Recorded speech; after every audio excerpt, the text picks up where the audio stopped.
Sa iba pang balita, 16 na panukalang batas ang nakalinyang tutukan ng Senado matapos ang isang buwan na recess. Samantala, naipasa na sa huling pagbasa ang Free Mobile Disaster Alert Act kung saan libreng ipapakalap ng mga cellphone network ang mga panawagan at impormasyon kaugnay sa pagdating ng bagyo. Para sa detalye, balita mo kami Sam Ramirez. Matapos ang mahigit isang buwan na bakasyon, balik sesyon na ang Senado.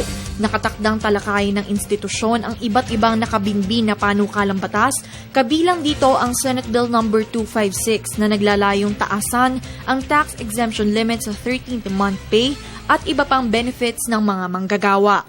Kasama rin sa mga tatalakayin ang panukalang batas na naglalayong babalaan ng publiko hinggil sa masamang epekto ng paninigarilyo sa pamamagitan ng paglalagay ng litrato sa mga pakete ng sigarilyo.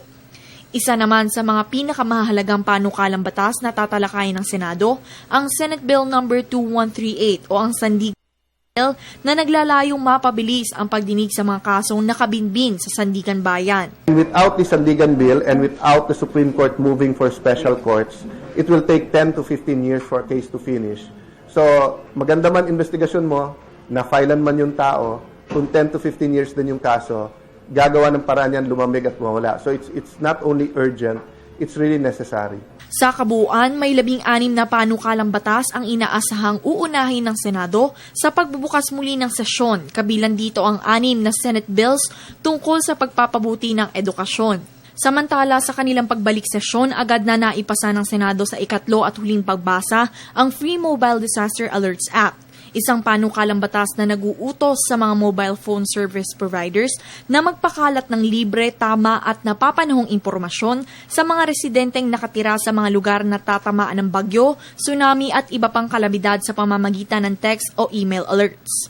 Bihira na lang ngayon ang umaalis na walang cellphone. So itong free mobile alert pag may emergency situation, kunyari o magkakaroon ng bagyo o kung ano man yan, walang bayad po yan pag pinadala sa inyo. Yan po ay kanilang gagawin na walang bayad po ng gobyerno o ng ating mga kababayan. Aliwas naman sa inaasahan, hindi natuloy ang caucus ng Senado kung saan tatalakayin sana ang Enhanced Defense Cooperation Agreement o EDCA.